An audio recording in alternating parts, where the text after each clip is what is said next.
Okay.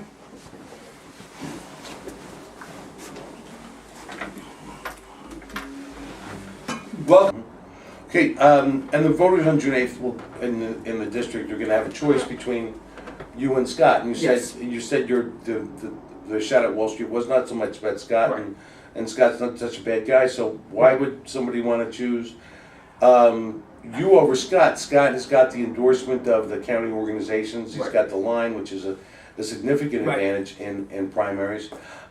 He's professed to be able to spend a lot of money, of his own money Right. on his campaign, and he even spent a lot of money to get the county lines. Yes. It was unprecedented Yes. that, to go on TV to. And what does that tell you about the county lines? They were all backing our former opponent, Mike Halfaker, until Scott talked to them about I have a lot of money. Uh-huh. And they did exactly what the Republicans claimed that liberals do. They came up with the money, and all of a sudden they looked at easy ride. Mm-hmm. Suddenly, we won't have to work. This man will put up all the money, and he'll do the work, so we just have to go along for the ride. That's why the Republicans lose. Republican leadership is lacking, shall we say, and all they're worried about doing, quite frankly, is covering their little fiefdom. That's why I'm running. Maybe that's kind of what you were alluding to before. My job is there to win, not to sit there and make party leaders happy. The rank and file Republican people, the independent voters in this state, many Democrats are fed up with the status quo with a bunch of people who are all they're worried about is their little power fiefdom. What makes me different is I have no idea of dictating and telling people how to live their lives, how to run their financial affairs. I assume most people know how to run their financial affairs intelligently. It's only when the government steps in that it gets all skewed and disaster happens. Yeah, but you think Scott's trying to tell people how to run their financial affairs and run their lives, or Scott, no, but again, he's going to be doing it with the Republican leaders who Right. are trying to run a measured campaign. Uh-huh. I will go on the attack. I will point out the fact how the Democrats mostly, and Republicans to a certain extent, have put this country $13 trillion in a hole. I'm the one who You will don't think point Scott's going to do that? not as much as I would. Why not? Because I'm not going there to try to keep the party leaders happy, because part of the blame will go to the party leaders. They don't want you to catch on. Why is it that the Republicans don't come out and really get on them? Nancy Pelosi, Harry Reid, 3 weeks ago they were doing financial reform. Harry Reid might be going down to defeat in Nevada, and what did he do? He told Mitch McConnell, I'm going for this bill. Shove it. What was Mitch McConnell's response? Well, we're trying to do something in a bipartisan manner. It's not fair for him to say that we're not working together. That's the Republican leadership. Mm-hmm. That's why they keep losing. And I'm afraid, quite frankly, the Republican leaders and Scott will not be tough enough on that. And why do you say that about Scott? So Scott told me Right. that he's got a plan as a freshman to go. What is the plan? What to relax? We're getting there. Okay. As a plan as a freshman to go down and build an alliance of 50 some odd freshman congressmen Right. that will have a voice and have an impact to make some of the same types of corrections that you're making. Right.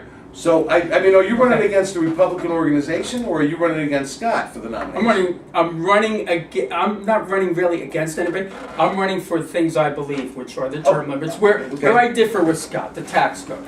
He favors tinkering with the tax code, possibly trying to do a flat tax. I'm in favor of the fair tax, changing the whole tax code. Our tax code is literally tying our hands behind our back.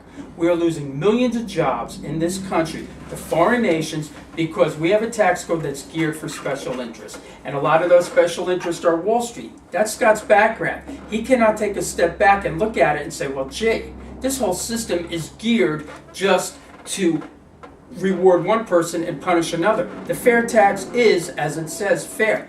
Everyone is treated equally. It will be based on consumption. It will start bringing jobs and industry back to America. Term limits. I'm also pro-life. Scott is pro-choice. I have you mentioned endorsements. I have the Tea Party endorsements. I'm for the people. I guess you would say my support will come more from the people who are tired of hearing them say, yes, I'm going to build a coalition. Mhm. You want to get down there and do what you need to do. When people tell me... Assuming you win, how are you going to do that? Just going down there and breaking the furniture?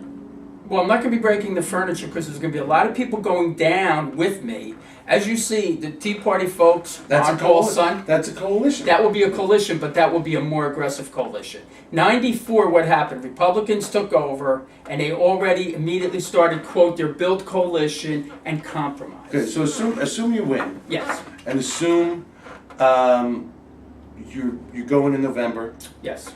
and the Republicans have taken the House back. Right. Who do you vote for Speaker?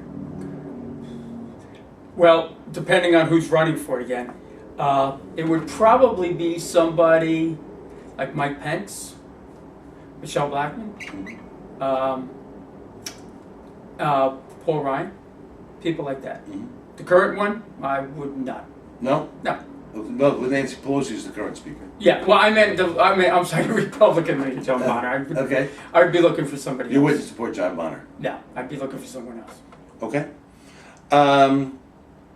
You mentioned the Tea Party endorsement. Scott Yes. got a Tea Party endorsement too. From outside the state. Well, Some people, yeah. they can't vote here. All the New Jersey ones who endorsed me.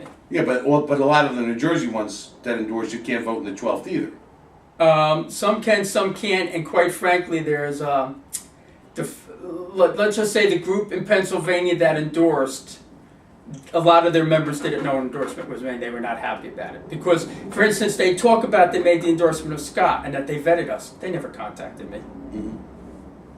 You know, and again, I have a problem. If they want to endorse Scott, that's fine, but they should have had the courtesy to talk to me as well, and then determine who they thought would have been the better candidate, who their beliefs were more closely aligned to.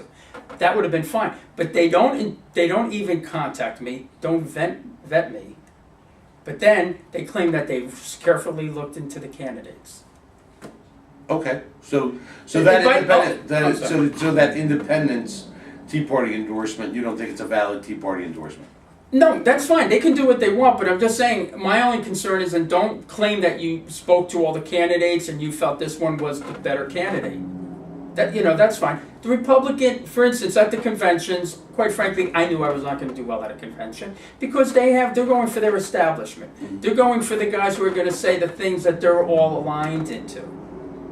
I'm not their traditional Republican candidate. Uh-huh. My background hasn't been to be out there with the party leaders. Is that why That's you didn't fine. go to the Middlesex County Convention? Oh, I was there. Absolutely was there. I spoke. Yeah. See? At the Middlesex County Convention? Absolutely, I was there. That's my point. And quite frankly, I had a bunch of them come up to me and say they thought I did the best job of At all. Middlesex? Middlesex, I was I there. gotta go back and check. I don't Check remember it. seeing you in Middlesex. Oh, I was there. I spoke. Absolutely. Okay, Scott, Mike, and myself, we were all there. okay. That's my point. I've been at them, and again, and at least I'll say this: at least I got to speak. Now, quite frankly, I knew my support is not coming from those folks. That's fine, understood. My support will come from the rank and file Republicans who are tired of watching the Republicans bend over backwards. And quite frankly, I don't look at Scott as my opponent. Rush Holt's my opponent. Mm-hmm. Ultimately, Rush Holt is the man who we have to take out of office.